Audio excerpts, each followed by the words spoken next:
ಎಲ್ರಿಗೂ ನಮಸ್ತೆ. Welcome to our channel. ಇವತ್ತು ಒಂದು 5 ಸ್ಟೆಪ್ಸ್ ಅಂದರೆ 5 ಸ್ಟೇಜಸ್ ಆಫ್ ನೆಟ್ವರ್ಕ್ ಮಾರ್ಕೆಟಿಂಗ್ ಬಗ್ಗೆ ಮಾತಾಡೋಣ ಬಂದಿದ್ದೀನಿ. ಸೊ 5 ಸ್ಟೇಜಸ್ ಇದೆ. ಒಂದು ಸ್ಟ್ರಗ್ಲಿಂಗ್ ಸ್ಟೇಜ್, ಎರಡನೇದು ಸರ್ವೈವಲ್ ಸ್ಟೇಜ್, ಮೂರನೇದು ಸ್ಟೇಬಲ್ ಸ್ಟೇಜ್, ನಾಲ್ಕನೇದು ಸಕ್ಸಸ್ ಸ್ಟೇಜ್, ಐದನೇದು ಬಂದ್ಬಿಟ್ಟೆ ಸಿಗ್ನಿಫಿಕೆಂಟ್ ಸ್ಟೇಜ್ ಅಂತ. ಈ 5 ಸ್ಟೇಜಸ್ನ ಮಾತಾಡೋಕ್ಕಿಂತ ಮುಂಚೆ ನಿಮ್ಮಲ್ಲಿ ಒಂದು ರಿಕ್ವೆಸ್ಟ್, ಈ ಕಂಪ್ಲೀಟಾಗಿ ಕೇಳಿ. ತುಂಬ ಇಂಟ್ರೆಸ್ಟಿಂಗ್, ತುಂಬ ಇಂಪಾರ್ಟೆಂಟ್, ತುಂಬ ಏನಂತಾರೆ ಮೈಂಡಿಗೆ ಬೇಕಾದಂಥ ಇನ್ಫಾರ್ಮೇಷನ್ ಇದು. ಸೊ ಯಾರಿಗೆ ಈ ವಿಷಯ ಇಂಟ್ರೆಸ್ಟಿಂಗ್ ಅನಿಸುತ್ತೆ ದಯವಿಟ್ಟು ಇದನ್ನು ಶೇರ್ ಮಾಡಿ, ಸಬ್ಸ್ಕ್ರೈಬ್ ಮಾಡಿ ಅಂತ ಹೇಳ್ತಾ ಇವತ್ತಿನ ಒಂದು ಸಬ್ಜೆಕ್ಟಿಗೆ ಹೋಗೋಣ. ಏನಪ್ಪ ಅಂದರೆ 5 ಹಂತ. ಯಾಕಂದರೆ ಬಿಸ್ನೆಸ್, ಪ್ರತಿಯೊಂದು ಬಿಸ್ನೆಸ್ಸು, ಈಗ ಟ್ರೆಡಿಷ್ನಲ್ ಬಿಸ್ನೆಸ್ ಆಗಲಿ ಯಾವುದೇ ಬಿಸ್ನೆಸ್ ಆಗಲಿ 5 ಹಂತವನ್ನು ದಾಟಬೇಕು. ಒಂದು ಫಸ್ಟು ಸ್ಟಾರ್ಟ್ ಮಾಡಿದಾಗ ಅವರು ಸ್ಟ್ರಗ್ಲಿಂಗ್ ಮಾಡ್ತಾರೆ, ನೆಕ್ಸ್ಟು ಅದರಿಂದ ಸರ್ವೈವ್ ಆಗ್ತಾರೆ, ಆಮೇಲೆ ಒಂದು ಸ್ಟೇಬಲ್ ಸ್ಟೇಜಿಗೆ ರೀಚ್ ಆಗ್ತಾರೆ, ಆಮೇಲೆ ಸಕ್ಸಸ್ ಆಗ್ತಾರೆ, ಆಮೇಲೆ ಅದರಲ್ಲಿ ದೊಡ್ಡ ಹೆಸರು ಮಾಡ್ತಾರೆ, ಸಿಗ್ನಿಫಿಕೆಂಟ್ ಸ್ಟೇಜ್. ಅದೇ ರೀತಿ ಡೈರೆಕ್ಟ್ ಸೆಲ್ಲಿಂಗಲ್ಲೂ ಈ 5 ಹಂತಗಳಿದೆ. ಆದರೆ ಯಾಕೆ ಈ 5 ಹಂತಗಳು ಹೇಳ್ತೀನಿ ಅಂದರೆ, ಈ ಬಿಸ್ನೆಸ್ಸಲ್ಲಿ ನೀವೇ ಬಿಸ್ನೆಸ್ಸು, ಪ್ರಾಡಕ್ಟ್ ಅಲ್ಲ ಬಿಸ್ನೆಸ್ಸು, ಕಂಪ್ನಿ ಅಲ್ಲ ಬಿಸ್ನೆಸ್ಸು. ನೀವು XYZ ಕಂಪ್ನಿಗೆ ವರ್ಕ್ ಮಾಡ್ತಾ ಇರಬೇಕು, ಅದಲ್ಲ business. You are the business. So ಹಾಗಾದ್ರೆ ನೀವೇ ಬಿಸ್ನೆಸ್ ಆದ್ದರಿಂದ ನೀವು ಈ 5 ಹಂತವನ್ನು ದಾಟಬೇಕಾಗುತ್ತೆ. ಸೊ ಆವಾಗ ನೀವು ಇಲ್ಲಿ ಯಶಸ್ವಿಯಾಗಿ ಒಂದು ವ್ಯಾಪಾರವನ್ನು ಸೃಷ್ಟಿ ಮಾಡ್ಬೋದು. ಅದಕ್ಕೋಸ್ಕರ ಇವತ್ತು ನಾನು ಈ ಒಂದು ಇನ್ಫಾರ್ಮೇಷನ್ ತಂದಿದ್ದೀನಿ. ಸೊ ತುಂಬ ಇನ್ಸೈಟ್ಫುಲ್ಲು, ತುಂಬ ಯೂಸ್ಫುಲ್ ಇನ್ಫಾರ್ಮೇಷನು, ಕಂಪ್ಲೀಟ್ ಇನ್ಫಾರ್ಮೇಷನ್ನ ಕೇಳಿ ಅಂತ ಹೇಳ್ತಾ ಇವತ್ತಿನ ಸಬ್ಜೆಕ್ಟಿಗೆ ಹೋಗೋಣ. ಮೊದಲೇದು ಬಂದ್ಬಿಟ್ಟು struggling stage. S dear leaders, direct selling, network marketing, MLM ಏನಂತ ಕರೀತಾರೆ. ಸೊ ಈ ಒಂದು ಇನ್ಫಾರ್ಮೇಷನಲ್ಲಿ ನೀವು ಬಂದಾಗ ತುಂಬ ಡ್ರೀಮ್ಸ್ ಇಟ್ಕೊಂಡು ತುಂಬ ಮೋಟಿವೇಶನ್ ಆಗಿಬಿಟ್ಟು ಈ ಬಿಸ್ನೆಸ್ಸಿಗೆ ಬರ್ತೀರಾ. ಆದರೆ ಈ ಒಂದು ಬಿಸ್ನೆಸ್ಸಿಗೆ ಬರ್ಬೇಕಾದ್ರೆ ಯಾವುದೇ ರೀತಿ ಎಕ್ಸ್ಪೀರಿಯನ್ಸ್ ಇಲ್ಲದೆ, ಒಂದು ಫ್ರೆಷರಿಗೆ ಹೇಳ್ತಿರೋದು, ಯಾವುದೇ ಎಕ್ಸ್ಪೀರಿಯನ್ಸ್ ಇಲ್ಲದೆ, ಬಿಸ್ನೆಸ್ ಎಕ್ಸ್ಪೀರಿಯನ್ಸ್ ಇಲ್ಲದೆ, ಅಥವಾ ಯಾವುದೇ ರೀತಿ ಎಜುಕೇಷನ್ ಇದ್ರ ಬಗ್ಗೆ, ಬಿಸ್ನೆಸ್ ಬಗ್ಗೆ ಎಜುಕೇಷನ್ ತೊಗೊಂಡೆ ಬಂದಿರೋದ್ರಿಂದ, ಸೊ ಯಾರು ಬೇಕಾದ್ರೂ ಈ ಬಿಸ್ನೆಸ್ ಎಂಟ್ರಿ ಆಗ್ಬೋದು. ಆದ್ದರಿಂದ ಜನ ಬಂದಿದ ತಕ್ಷಣ ಏನು ಎಕ್ಸ್ಪೆಕ್ಟ್ ಮಾಡ್ತಾರೆ, ತುಂಬ ಬೇಗ ಲಕ್ಷ ದುಡಿಬೋದು, ಕೋಟಿ ದುಡಿಬೋದು ಅಂತ ತುಂಬ ಒಂದು ಆಶಾವಾದದಿಂದ, ಆಪ್ಟಿಮಿಸ್ಟಿಕ್ಕಿಂದ ಬರ್ತಾರೆ. ಪ್ಲಸ್ ತುಂಬ ಮೋಟಿವೇಶನ್ ಆಗಿ ಬಂದಿರ್ತಾರೆ. ಆದರೆ ಏನಾಗುತ್ತೆ ಅಂದರೆ, ಈ ಬಿಸ್ನೆಸ್ ಎಲ್ಲ ಬಿಸ್ನೆಸ್ ಥರನೇ ಬಿಸ್ನೆಸ್ ಬಿಲ್ಡ್ ಮಾಡಬೇಕಾದ್ರೆ ನಿಮಗೆ ರಿಜೆಕ್ಷನ್ ಬರುತ್ತೆ, ಕ್ರಿಟಿಸಿಸಮ್ ಬರುತ್ತೆ, ಅಬ್ಜೆಕ್ಷನ್ಗಳು ಬರುತ್ತೆ. ಸೊ ಈ ಒಂದು ಹಂತಗಳನ್ನು ಎದುರಿಸೋಕ್ಕಾಗದೆ, ಫಿಯರ್ ಆಫ್ ರಿಜೆಕ್ಷನಿಂದ, ಫಿಯರ್ ಆಫ್ ಕ್ರಿಟಿಸಿಸಮಿಂದ, ಫಿಯರ್ ಆಫ್ ಅಬ್ಜೆಕ್ಷನಿಂದ ಜನ ಏನು ಮಾಡ್ತಾರೆ, 3 ರಿಂದ 6 ತಿಂಗಳೊಳಗಡೆ 100 ಜನ ಜಾಯ್ನ್ ಆಗ್ತಾರಂತೆ. ಫಾರ್ ಎಕ್ಸಾಂಪಲ್ 100 ಮೆಂಬರ್ಸ್ ಜಾಯ್ನ್ ಆಗ್ತಿದ್ದಾರೆ ಅಂದರೆ ಇವತ್ತು ನೆಟ್ವರ್ಕಲ್ಲಿ 50 ಮೆಂಬರ್ಸ್ 3 to 6 ಮಂತಲ್ಲಿ ಕ್ವಿಟ್ ಆಗ್ತಾ ಇದ್ದಾರೆ.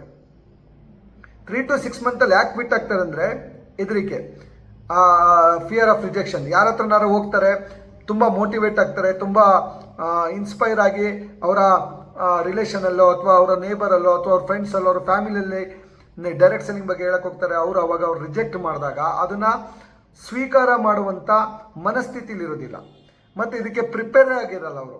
ಸೊ ಆದ್ದರಿಂದ ಸಡನ್ನಾಗಿ ರಿಜೆಕ್ಷನ್ ಬಂದಿದ್ದ ತಕ್ಷಣ, ಸಡನ್ನಾಗಿ ಕ್ರಿಟಿಸಿಸಮ್ ಬಂದಿದೆ, ನೀನು ಯಾಕೆ ಈ ಬಿಸ್ನೆಸ್ ಮಾಡ್ತಿದ್ಯಾ, ಇದು ಆ ರೀತಿ, ನಾವು 10 years ಮುಂಚೆನೇ ಮಾಡಿದ್ವಿ, 20 years ಮುಂಚೆನೇ ಮಾಡಿದ್ವಿ, ಈ ರೀತಿ ಅವರಿಗೆ ಅಬ್ಜೆಕ್ಷನ್ಗಳನ್ನ ಹಾಕಿದಾಗ, ನಿನಗೆ ಯಾಕೆ ಬಂದಿತ್ತು, ನೀನು ಯಾಕೆ ಈ ಬಿಸ್ನೆಸ್ ಮಾಡ್ತೀಯ ಅಂತ ಕ್ರಿಟಿಸೈಸ್ ಮಾಡಿದಾಗ ಅವ್ರಿಗೆ ಗಾಬರಿ ಆಗುತ್ತೆ. ಮತ್ತು ಅವ್ರು ತಿಳ್ಕೊತಾರೆ, ನಾನು ರಾಂಗ್ ರೂಟಲ್ಲಿದ್ದೀನಿ, ಸಮ್ ರಾಂಗ್ ಸ್ಟೆಪ್ನ ತೊಗೊಂಡಿದ್ದೀನಿ ಲೈಫಲ್ಲಿ ಅಂತ ಹೇಳ್ಬಿಟ್ಟು 3 to 6 ಮಂತಲ್ಲೇ ಕ್ವಿಟ್ ಆಗೋಂಥ ಸಾಧ್ಯತೆ ಜಾಸ್ತಿ ಇರುತ್ತೆ. ಅದಕ್ಕೆ ಹೇಳೋದು ಸ್ಟ್ರಗ್ಲಿಂಗ್ ಸ್ಟೇಜ್ ಅಂತ. ಸೊ ಒಂದು ಅರ್ಥ ಮಾಡ್ಕೊಬೇಕಾಗುತ್ತೆ, every business has rejection, every business has criticism, every business has objections. So same like ನಮ್ಮ ಬಿಸ್ನೆಸ್ಸಲ್ಲೂ ಅದು ಇರುತ್ತೆ. ಸೊ ಆದ್ದರಿಂದ ನಾವು ಅದನ್ನು ಯಾವ ರೀತಿ ಎದುರಿಸ್ಬೇಕು ಅನ್ನೋ ಒಂದು ಮೈಂಡ್ ಸೆಟ್ನ ಡೆವಲಪ್ ಮಾಡ್ಕೊಬೇಕಾಗತ್ತೆ. ಅದಕ್ಕೋಸ್ಕರ ಈ ಮೊದಲು 6 ತಿಂಗಳು, ಮೊದಲು 3 ರಿಂದ 6 ತಿಂಗಳು ಅಪ್ಲೈನ್ ರೋಲ್ ತುಂಬ ಇಂಪಾರ್ಟೆಂಟ್ ಇರುತ್ತೆ. ಒಬ್ಬ ಅಪ್ಲೈನ್ ಹೇಗೆ ಒಂದು ಸ್ವಂತ ಮಗ ಹುಟ್ಟಿದಾಗ, ಹೇಗೆ ಒಂದು ಮಗುನ ಹುಟ್ಟಿದ ಮೇಲೆ ಒಂದು 3 ವರ್ಷಗಳ ಕಾಲ ಎಷ್ಟು ಕಾಪಾಡ್ತಾರೋ, ಅದೇ ರೀತಿ ನೆಟ್ವರ್ಕ್ ಮಾರ್ಕೆಟಿಂಗಲ್ಲಿ ಮೊದಲು 6 ತಿಂಗಳುಗಳ ಕಾಲ ಒಬ್ಬ ಅಪ್ಲೈನ್ ಅವ್ರನ್ನ ಪ್ರೊಟೆಕ್ಟ್ ಮಾಡಬೇಕಾಗುತ್ತೆ. ಅವರಿಗೆ ಇದನ್ನು ರಿಜೆಕ್ಷನ್ಗೆ ಪ್ರಿಪೇರ್ ಮಾಡಬೇಕಾಗುತ್ತೆ, ಅವರಿಗೆ ಮೈಂಡ್ ಸೆಟ್ನ ಡೆವಲಪ್ ಮಾಡಬೇಕಾಗುತ್ತೆ, ಬಿಸ್ನೆಸ್ ಟೆಸ್ಟಿಮೋನಿಯಲ್ನ ತೋರಿಸ್ಬೇಕಾಗುತ್ತೆ, success guaranteed. Patience very important ಈ ವ್ಯಾಪಾರದಲ್ಲಿ ಅಂತ ಅವರಿಗೆ ಅದನ್ನು ಮನವರಿಕೆ ಮಾಡಬೇಕಾದ ಕರ್ತವ್ಯ ಅಪ್ಲೈನ್ ಇರುತ್ತೆ. ಇಲ್ಲಿ ಅಪ್ಲೈನ್ ರೋಲ್ ತುಂಬ ತುಂಬ ಇಂಪಾರ್ಟೆಂಟ್ ಇರುತ್ತೆ. ಅಪ್ಲೈನ್ ಬಿಡೋ ಜಾಯ್ನ್ ಆಗಿದ್ದಾರೆ, ಈಗ ಅವರು ಮಾಡ್ತಾರೆ ಅಂತ ಬಿಟ್ಬಿಟ್ರೆ ಗ್ಯಾರಂಟಿ ಅವರು ಹೊರಗಡೆ ನೆಗೆಟಿವ್ ಎನ್ವಿರಾನ್ಮೆಂಟಿಗೆ ಫೇಸ್ ಆದಾಗ ಅವ್ರು 100% ಈ ಒಂದು ವ್ಯಾಪಾರದಿಂದ ಕಿಟ್ ಆಗ್ತಾರೆ. ಸೊ ಆದ್ರಿಂದ ಸ್ಟ್ರಗ್ಲಿಂಗ್ ಸ್ಟೇಜಲ್ಲಿ ಒಬ್ಬ ಅಪ್ಲೈನ್ ಆಸ್ ಎ ಶೀಲ್ಡ್ ಆಗಿ ನಿಂತ್ಕೊಬೇಕಾರೋದು ವೆರಿ ಇಂಪಾರ್ಟೆಂಟ್ ಆಗುತ್ತೆ. ನೆಕ್ಸ್ಟು ಇವೆಲ್ಲವೂ ಆದಮೇಲೆ ನೆಕ್ಸ್ಟ್ ಸರ್ವೈವಲ್ ಸ್ಟೇಜ್ ಬರುತ್ತೆ. ಅಂದರೆ ಒಂದು 6 ತಿಂಗಳಾದಮೇಲೆ ಇದನ್ನೆಲ್ಲ ಅವರಿಗೆ ಒಂದು ಮೈಂಡ್ ಸೆಟ್ ಆಯಿತು, ಒಂದು ಪಾಸಿಟಿವಿಟಿ ಬಂತು, ಈ ಬಿಸ್ನೆಸ್ಸಲ್ಲಿ ತುಂಬ ಒಂದು ದೊಡ್ಡ ಪೊಟೆನ್ಷಿಯಲ್ ಇದೆ, ಪಾಸಿಬಿಲಿಟೀಸ್ ಇದೆ, ನಾವು ಮಾಡಬೇಕಾಗುತ್ತೆ, ಪ್ರತಿಯೊಂದು ಬಿಸ್ನೆಸ್ ಥರನೇ ಈ ಬಿಸ್ನೆಸ್ಸಲ್ಲೂ ರಿಜೆಕ್ಷನ್ ಇದೆ ಅಂತ ಗೊತ್ತಾದಾಗ ಅವರು ಮುಂದುವರೆದಾಗ ಸರ್ವೈವಲ್ ಆಗಬೇಕು. ಅಂದರೆ ಈ ಬಿಸ್ನೆಸ್ಸಲ್ಲೇ ಉಳ್ಕೊಬೇಕು. ಯಾಕಂದರೆ ಈ ಬಿಸ್ನೆಸ್ ಮಾಡಬೇಕಾದ್ರೆ ಟೈಮ್ ಕೊಡ್ತಾರೆ, ಎನರ್ಜಿ ಇರುತ್ತೆ, ಸೆಲ್ಫ್ ಇನ್ವೆಸ್ಟ್ಮೆಂಟ್ ಇರುತ್ತೆ. ದೊಡ್ಡ ಲಕ್ಷಾಂತರ ರೂಪಾಯಿ ಇನ್ವೆಸ್ಟ್ಮೆಂಟ್ ಆಗಿಲ್ಲ ಅಂದರೂ ತಮ್ಮ ಮೇಲೆ ತಾವು ಇನ್ವೆಸ್ಟ್ಮೆಂಟ್ ಮಾಡ್ಕೊತಿರ್ತಾರೆ, ಟ್ರೈನಿಂಗ್ ಮೇಲೆ ಇನ್ವೆಸ್ಟ್ಮೆಂಟ್ ಮಾಡ್ಕೊತಿರ್ತಾರೆ, ಟೂಲ್ಸ್ ಮೇಲೆ ಇನ್ವೆಸ್ಟ್ಮೆಂಟ್ ಮಾಡ್ಕೊತಿರ್ತಾರೆ. ಸೊ ಆದ್ರಿಂದ ಫ್ರಸ್ಟ್ರೇಷನ್ ಸ್ಟಾರ್ಟ್ ಆಗ್ತಿರುತ್ತೆ, ಸರ್ವೈವಲ್ ಆಗಬೇಕು. ಸೊ ಸರ್ವೈವಲ್ ಸ್ಟೇಜ್ ಅಂದರೆ ಏನು ಅಂದರೆ ಅವಾಗ ಒಂದು 6 ತಿಂಗಳು ಈ ಸ್ಟೇಜ್ ದಾಟ್ತಿದ್ದಂಗೆ ಅವ್ರಿಗೆ ಒಂದು 4-5 ಜನ ಟೀಮ್ ಆಗ್ತಾರೆ, ಸಣ್ಣ ಪುಟ್ಟ ಇನ್ಕಮ್ ಸ್ಟಾರ್ಟ್ ಆಗುತ್ತೆ, ಸಣ್ಣ ಪುಟ್ಟ ರೀಟೇಲಿಂಗ್ ಆಗುತ್ತೆ, ಸಣ್ಣ ಪುಟ್ಟ ಟೆಸ್ಟಿಮೋನಿಯಲ್ಗಳು ಕ್ರಿಯೇಟ್ ಆಗುತ್ತೆ. ಈ ಸ್ಟೇಜನ್ನು ನಾವೇಂತೀವಿ ಸರ್ವೈವಲ್ ಸ್ಟೇಜ್ ಅಂತೀವಿ. ಇದು ಒಂದು 6 ತಿಂಗಳಿಂದ 1 ವರ್ಷ ಡ್ರ್ಯಾಗ್ ಆಗುತ್ತೆ. ಒಂದರಿಂದ ಒಂದು 6 ಮಂತ್ ಸರ್ವೈವಲ್ ಆಗಬೇಕಾಗುತ್ತೆ. ಆವಾಗ ಮತ್ತೊಮ್ಮೆ ಅಪ್ಲೈನೆಸ್ to come to the role. ಇಲ್ಲಿ ಕಲ್ಚರ್ ಇಂಪಾರ್ಟೆಂಟ್ ಆಗುತ್ತೆ. ಸೊ ಅವರು ಈ ಒಂದು ವ್ಯಾಪಾರದಲ್ಲೇ ಇರಬೇಕು, ಯಾವುದೇ ಕಾರಣಕ್ಕೂ ಡಿಸ್ಟರ್ಬ್ ಆಗಬಾರ್ದು. ಈ ಒಂದು ಹಂತದಲ್ಲೂ ಕ್ವಿಟ್ ಆಗ್ತಾರೆ. 25% 100 ಜನದಲ್ಲಿ 50 ಜನ ಸ್ಟ್ರಗ್ಲಿಂಗ್ ಸ್ಟೇಜಲ್ಲಿ ಹೋದ್ರೆ ಇನ್ನು 25 ಜನ ಸರ್ವೈವಲ್ ಆಗ್ಬೇಕಾದ್ರೆ ಹೋಗ್ತಾರೆ. ತುಂಬ ಆಗಲ್ಲ, ನನ್ನ ಕೈಯಲ್ಲಿ ಕಮಿಟ್ಮೆಂಟ್ ಜಾಸ್ತಿ ಆಗ್ತಿದೆ, ನಾನು ಇಲ್ಲಿ ಜಾಸ್ತಿ ಟೈಮ್ ಕೊಡ್ತಾ ಇದ್ದೀನಿ ಅನ್ಸುತ್ತೆ, ಅದೇ ಟೈಮ್ನ ನಾನು ಬೇರೆ ಕಡೆ ಕೊಟ್ಟರೆ ನನಗೆ ಇದಕ್ಕಿಂತ ಜಾಸ್ತಿ ಇನ್ಕಮ್ ಬರುತ್ತೆ ಅನ್ನೋ ಒಂದು ಯೋಚನೆಗೆ ಬರುತ್ತೆ. ಆ ಇನ್ಕಮ್ ಕಮಿಟ್ಮೆಂಟ್ ಏನಾಗುತ್ತೆ ಅವ್ರನ್ನ ಈ ಬಿಸ್ನೆಸ್ಸಿಂದ ಕ್ವಿಟ್ ಮಾಡೋಕ್ಕೆ ಪ್ರೇರೇಪಿಸುತ್ತೆ. ಆ ಸಮಯದಲ್ಲಿ ಅಪ್ಲೈನ್ ಆದವರು ನಿಂತ್ಕೊಂಡು ಆ ಕಲ್ಚರ್, ಟೀಮ್ ಕಲ್ಚರ್ಗೆ ಅವ್ರ ಸಿಸ್ಟಮ್ ಒಳಗಡೆ ಪ್ಲಗ್ ಇನ್ ಮಾಡ್ಕೊಂಡು ಆ ಟ್ರೈನಿಂಗ್ ಅನ್ನೋದು ತುಂಬ ಅದ್ಭುತವಾದ ಇನ್ಫಾರ್ಮೇಷನ್ ಆಗುತ್ತೆ. ಟ್ರೈನಿಂಗ್ನ ಅವ್ರಿಗೆ ಇಂಪ್ಲಿಮೆಂಟೇಷನ್ ಮಾಡಬೇಕಾಗತ್ತೆ. ನೀನು ಯಾಕೆ ಇಲ್ಲಿ ಉಳ್ಕೊಬೇಕು, it is a patience game. ಇದರಲ್ಲಿ ಯಾವ ಆ್ಯಟಿಟ್ಯೂಡ್ ಇರಬೇಕು, ಯಾವ ರೀತಿ ನೀನು ಕಲ್ತ್ಕೊಬೇಕು, ನಿನಗೆ ಯಾಕೆ ಇನ್ಕಮ್ ಬರ್ತಾ ಇಲ್ಲ ಅಂದರೆ ನೀನು ಇನ್ನೂ ಸ್ಕಿಲ್ಫುಲ್ ಆಗಿಲ್ಲ. ಇಲ್ಲಿ 7 ಬೇಸಿಕ್ ಸ್ಕಿಲ್ಸ್ಗಳಿದ್ದಾವೆ, ಈ ಸ್ಕಿಲ್ನ ನೀನು ಕಲ್ತ್ಕೊಬೇಕಾಗುತ್ತೆ, ನೀನು ಟ್ರೈನಿಂಗಿಗೆ ಹೋಗ್ಬೇಕಾಗುತ್ತೆ. ಈ ರೀತಿ ನೀವು ಅವ್ರಿಗೆ ಏನು ಮಾಡಬೇಕು, ಅವ್ರನ್ನ ನೀವು ಪ್ರೇರೇಪಿಸಬೇಕಾಗುತ್ತೆ. ಸೊ ಅವಾಗ ಆ ಟ್ರೈನಿಂಗ್ ಅರ್ಥ ಆದಾಗ ಅವರು ಈ ಬಿಸ್ನೆಸ್ಸಲ್ಲಿ ಉಳ್ಕೊತಾರೆ. So survival is very important. 3ನೇದು ಬಂದ್ಬಿಟ್ಟು ಆ ಟೈಮಲ್ಲಿ ಅಪ್ಲೈನ್ ಏನು ಮಾಡಬೇಕು, ಈ ಕ್ವಿಟ್ ಆಗ್ದಂಗೆ ನೋಡ್ಕೊಳ್ಬೇಕು ಅಂದರೆ ಅವರಿಗೆ ಟ್ರೈನಿಂಗ್, ಕಲ್ಚರ್, ಕಂಪ್ನಿಯ ಕಲ್ಚರ್ ಸಿಸ್ಟಮ್, ನಿಮ್ಮ ಟೀಮ್ ಕಲ್ಚರ್ಗೆ ಅವ್ರನ್ನ ಇನ್ವಾಲ್ವ್ ಮಾಡ್ಕೊಬೇಕು, ಟ್ರೈನಿಂಗ್ ಕಲ್ಚರ್ ಒಳಗಡೆ ತೊಗೊಂಬರ್ಬೇಕು, ಅವ್ರನ್ನ ನೀವು ಶೀಲ್ಡಾಗಿ ನಿಂತ್ಕೊಬೇಕಾಗುತ್ತೆ. ತದನಂತರ ಬರೋಂಥ ಸ್ಟೇಜ್ ಬಂದ್ಬಿಟ್ಟು ಸ್ಟೇಬಲ್ ಸ್ಟೇಜ್. ಸೊ 1 ವರ್ಷದ ನಂತರ ಅವ್ರಿಗೊಂದು ಸರ್ಟನ್ ಟೀಮ್ ಬಿಲ್ಡ್ ಆಗುತ್ತೆ, 3-4 ಕಡೆ ಅವ್ರದೇ ಆದ ಒಂದು ಔಟ್ ಸ್ಟೇಷನಲ್ಲಿ ಬಿಸ್ನೆಸ್ ಸ್ಟಾರ್ಟ್ ಆಗುತ್ತೆ. ಅವರಿಗೆ ಒಂದು 10, 15, 20,000, 30,000, 40,000ವರೆಗೂ ಇನ್ಕಮ್ ಸ್ಟಾರ್ಟ್ ಆಗುತ್ತೆ. ಸೊ ಅವಾಗ ಅವ್ರಿಗೊಂದು ಸ್ಟೇಬಲ್ ಮೈಂಡ್ ಸೆಟ್ ಬರುತ್ತೆ. ಇಲ್ಲಿ ನಿಂತ್ಕೊಬೇಕು, ನಾನು ಸ್ಟೇಬಲ್ ಒಂದು ಕನ್ಸಿಸ್ಟೆಂಟಾಗಿ ಒಂದು ಇನ್ಕಮ್ ಜನ್ರೇಟ್ ಆಗೋಕ್ಕೆ ಸ್ಟಾರ್ಟ್ ಆಗುತ್ತೆ. ಈ ಹಂತದಲ್ಲೂ ಶೇಕಡ ಒಂದು 15ರಿಂದ 20% ಜನ ಕ್ವಿಟ್ ಆಗ್ತಾರೆ ಸ್ಟೇಬಲ್ ಸ್ಟೇಜಲ್ಲಿ. ಯಾವಾಗ ಅವ್ರಿಗೊಂದು ಸಣ್ಣ ಇನ್ಕಮ್ ಬರೋಕ್ಕೆ ಸ್ಟಾರ್ಟ್ ಆಗುತ್ತೆ, ಸಣ್ಣ ಒಂದು ಒಳಗಡೆ ಈಗೋನು ಸ್ಟಾರ್ಟ್ ಆಗುತ್ತೆ, ನಾನೇನೋ ಸಾಧಿಸ್ಬಿಟ್ಟೆ ಅಂತ ಈ ಇಂಡಸ್ಟ್ರೀಲಿ. ಆ ಟೈಮಲ್ಲಿ ಅವರು ಏನಾಗ್ತಾರೆ, ಅಪ್ಗ್ರೇಡ್ ಆಗಲ್ಲ ಮತ್ತು ಅಪ್ಡೇಟ್ ಆಗಲ್ಲ. ಎಲ್ಲಕ್ಕಿಂತ ಹೆಚ್ಚಾಗಿ ಕಲ್ಚರ್ನ ಇನ್ಕಲ್ಕ್ಯುಲೇಟ್ ಮಾಡ್ಕೊಂಡಿರೋದಿಲ್ಲ. ಸೊ ಈ ಸ್ಟೇಜಲ್ಲಿ, ಸ್ಟೇಬಲ್ ಸ್ಟೇಜಲ್ಲೂ ಸಹ ಎಷ್ಟೋ ಜನ ಕಂಪ್ನಿಯಿಂದ ಕಂಪ್ನಿ ಕ್ವಿಟ್ ಆಗೋದು, ಇದಕ್ಕಿಂತ ಜಾಸ್ತಿ ಇನ್ಕಮ್ ಅಲ್ಲೆಲ್ಲೋ ಬರುತ್ತೆ ಅಂತ ಬೇರೆ ಪ್ಲ್ಯಾನ್ ನೋಡೋಕೆ ಹೋಗೋದು. ಸೊ ಈ ರೀತಿ ಆ್ಯಕ್ಟಿವಿಟೀಸ್ಗಳಿಗೆ ಇನ್ವಾಲ್ವ್ ಆಗ್ತಾರೆ.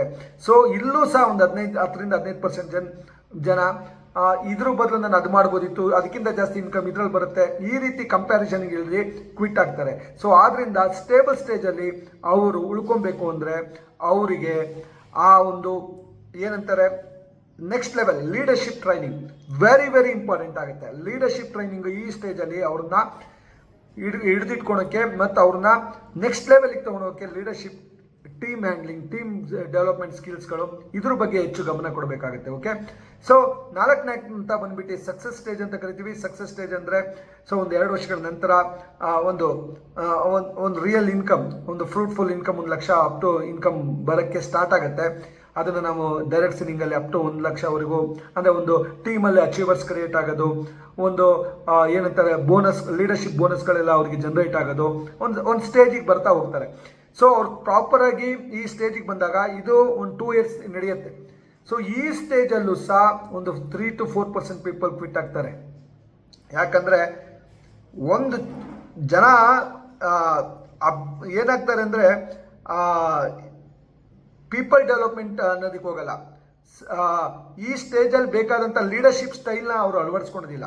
ಈ ಸ್ಟೇಜಲ್ಲಿ ಬೇಕಾದಂಥ ಅಂದರೆ ಸೆಕೆಂಡ್ ಲೈನ್ ಆಫ್ ಲೀಡರ್ಸ್ನ ಡೆವಲಪ್ ಮಾಡಲ್ಲ. ಅವರೇ ಸೆಲ್ಫ್ ಏನಪ್ಪ ವರ್ಕ್ ಟೈಪ್ ಮಾಡೋಕ್ಕೆ ಸ್ಟಾರ್ಟ್ ಮಾಡ್ತಾರೆ. ಎಲ್ಲ ನಾನೇ ಮಾಡಬೇಕು ಅಂತವ್ರೆ. ಕೆಳಗಡೆ ಲೀಡರ್ಸ್ಗಳು ಅವ್ರನ್ನ ಡೆವಲಪ್ ಮಾಡಬೇಕು ಅನ್ನೋ ಒಂದು ಹಂತಕ್ಕೆ ಅವ್ರು ಹೋಗೋದಿಲ್ಲ. ಯಾವ ಲೀಡರ್ಶಿಪ್ ಸ್ಟೈಲಲ್ಲಿ ವರ್ಕ್ ಮಾಡಬೇಕು ಅಂತ ಗೊತ್ತಾಗೋದಿಲ್ಲ. ತುಂಬ ಜನ ಏನು ಮಾಡಿಬಿಡ್ತಾರೆ, ಇಗೋಯಿಸ್ಟಿಕ್ ಆಗಿಬಿಡ್ತಾರೆ. ನನ್ನಿಂದನೇ ಟೀಮ್ ನಡಿಬೇಕು, ನಾನೇ ಮಾತಾಡಬೇಕು ಟೀಮಲ್ಲಿ, ನನ್ನದೇ ಎಲ್ಲ ನಡಿಬೇಕು ಅಂತ. ಸಣ್ಣ ವ್ಯತ್ಯಾಸ ಆದರೂ ಏನು ಮಾಡ್ತಾರೆ, ಟೀಮ್ ಜೊತೆ ಒಂದು ಏನಂತಾರೆ ಕಾನ್ಫ್ಲಿಕ್ಟ್ಸ್ ಎದುರಾಗಿ ಟೀಮ್ ಜನ ಡ್ರಾಪ್ ಆಗುತ್ತೆ. ಈ ಸ್ಟೇಜಲ್ಲಿ ತುಂಬ ಜನ ಟೀಮ್ ಕಳ್ಕೊಳೋದು. ಸೊ ಈ ಸ್ಟೇಜಲ್ಲಿ ಟೀಮನ್ನು ಕಲಿಸ್ಬೇಕು, ಅವರಿಗೆ ಟ್ರೈನಿಂಗ್ ಮಾಡಿಕೊಡ್ಬೇಕು, ಅವ್ರನ್ನ ಡೆವಲಪ್ ಮಾಡಬೇಕು, ಅವ್ರಲ್ಲಿ ರಿಸಲ್ಟ್ ತರಬೇಕು, ಬೇರೆ ಒಂದು ಲೀಡರ್ಶಿಪ್ ಸ್ಟೈಲ್ಗೆ ಅಡಾಪ್ಟ್ ಆಗಬೇಕು ಅಂತ ಮರೆತುಬಿಟ್ಟು ಸೇಮ್ ಏನು ಮೊದಲೊಂದು 2 ವರ್ಷದಿಂದ ವರ್ಕಿಂಗ್ ಸ್ಟೈಲ್ ಇತ್ತು ಅದೇ ಸ್ಟೈಲ್ನ ಅವರು ಕಂಟಿನ್ಯೂ ಮಾಡೋದ್ರಿಂದ ಸಕ್ಸಸ್ ಸ್ಟೇಜಲ್ಲಿ ಎಷ್ಟೋ ಜನ ಬಿಟ್ಟು ಹೋಗ್ತಾರೆ. ಸೊ 5ನೇ ಅಂತ ಬಂದ್ಬಿಟ್ಟು ಸಿಗ್ನಿಫಿಕೆಂಟ್ ಸ್ಟೇಜ್ ಅಂತೀವಿ. This is a stage where you will really enjoy the fruit of direct selling. Lakh income, 5 lakh 10 lakh income ಬರೋಕ್ಕೆ ಸ್ಟಾರ್ಟ್ ಆಗುತ್ತೆ. ಸೊ ಇಲ್ಲಿ ಈ ಸ್ಟೇಜ್ ತಲುಪೋದು ತುಂಬ ರೇರ್ ಪೀಪಲ್. ಒಂದು 5 ವರ್ಷದ ನಂತರ ಈ ಸ್ಟೇಜಿಗೆ ಹೋಗಬೇಕು. ಆ 5 ವರ್ಷದ ತಾಳ್ಮೆ ಇಟ್ಕೊಂಡಿದ್ದೆ ಆದರೆ ನಿಮ್ಮ ಕೆಳಗಡೆ ಲೈನ್ ಆಫ್ ಸಕ್ಸಸ್ಫುಲ್ ಪೀಪಲ್ಗಳು ಕ್ರಿಯೇಟ್ ಆಗ್ತಾರೆ. ಅವರು 1 ಲಕ್ಷ 2 ಲಕ್ಷ ಇನ್ಕಮ್ ಸ್ಟಾರ್ಟ್ ಆಗ್ತಾರೆ. You will become the trainer ಆಗ್ತೀರಾ. ನೀವು ಟ್ರೈನರ್ಗೆ ಟ್ರೈನಿಂಗ್ ಮಾಡೋಂಥ ಒಂದು ಲೀಡರ್ಶಿಪ್ನ ಡೆವಲಪ್ ಮಾಡ್ಕೊತೀರಾ. ಅದಕ್ಕೆ ನೆಕ್ಸ್ಟ್ ಲೆವೆಲ್ ಎಜುಕೇಷನ್ಗೆ ತಗೊಬೇಕಾಗುತ್ತೆ. ಬರೀ ಜಸ್ಟ್ ಡೈರೆಕ್ಟ್ ಸೆಲ್ಲಿಂಗ್ ಎಜುಕೇಷನ್ ಸಾಕಾಗಲ್ಲ, ಪರ್ಸನಾಲಿಟಿ ಡೆವಲಪ್ಮೆಂಟ್ ಎಜುಕೇಷನ್ಗಳು ಬೇಕಾಗುತ್ತೆ ಈ ಒಂದು ಹಂತದಲ್ಲಿ. ಸೊ ಜೊತೆಗೆ ಸ್ಪಿರಿಚುಯಾಲಿಟಿ ಬೇಕಾಗುತ್ತೆ, ಡೌನ್ ಟು ಅರ್ತ್ ಆಗಬೇಕಾಗತ್ತೆ. ಇದಕ್ಕೆಲ್ಲ ನೆಕ್ಸ್ಟ್ ಲೆವೆಲ್ ಅವರು ಅಪ್ಗ್ರೇಡ್ ಆದರೆ ಮಾತ್ರ ಈ ಸ್ಟೇಜನ್ನ ಕ್ಯಾರಿ ಮಾಡ್ಬೋದು. ಇಲ್ಲಾಂದರೆ ಈ ಸ್ಟೇಜಿಗೂ ಬಂದು ಮತ್ತೆ ಡ್ರಾಪ್ ಆಗುವಂಥ ಚಾನ್ಸಸ್ ಇರುತ್ತೆ. ಸೊ ಎಲ್ಲ ಹಂತದಲ್ಲೂ ತರಬೇತಿ ತುಂಬ important. So training place very important role. So ಆದ್ದರಿಂದ ಜಸ್ಟ್ ನೀವು ಯಾವ ಹಂತದಲ್ಲಿದ್ದೀರಿ ಅಂತ ಗಮನಿಸಿ ಈ 5 ಸ್ಟೇಜಲ್ಲಿ. ಸೊ ನಿಮಗೆ ಯಾವ ರೀತಿ ಟ್ರೈನಿಂಗ್ ಬೇಕು ಅಂತ ಗಮನಿಸಿ. ಓಕೆ, ಸೊ ನಾನೊಂದು ಕೋರ್ಸ್ನ ಡೆವಲಪ್ ಮಾಡಿದ್ದೀನಿ, ರಿಕ್ರೂಟ್ 20 ಪೀಪಲ್ ಇನ್ 30 days ಅಂತ. ಜಸ್ಟ್ ಫಾರ್ 500 rupees ನೀವು 20 ಜನನ 30 ದಿವಸದಲ್ಲಿ ರಿಕ್ರೂಟ್ಮೆಂಟ್ ಮಾಡ್ಬೋದು. ಅದ್ರ ಬಗ್ಗೆ ಹೆಚ್ಚಿನ ಮಾಹಿತಿ ಬೇಕಂದರೆ ನನ್ನ ಕೆಳಗಡೆ ಇರೋ ನಂಬರಿಗೆ ವಾಟ್ಸಪ್ ಮಾಡಿ ಅಂತ ಹೇಳ್ತಾ ಇವತ್ತಿನ ಒಂದು ಟ್ರೈನಿಂಗ್ನ ಮುಗಿಸ್ಕೊಡ್ತೀನಿ. Thank you so much. ಎಲ್ರಿಗೂ ಒಳ್ಳೆಯದಾಗಲಿ. ಆದಷ್ಟು ನಿಮ್ಗೆ ಇಷ್ಟ ಆದರೆ ಶೇರ್ ಮಾಡಿ. Thank you so much.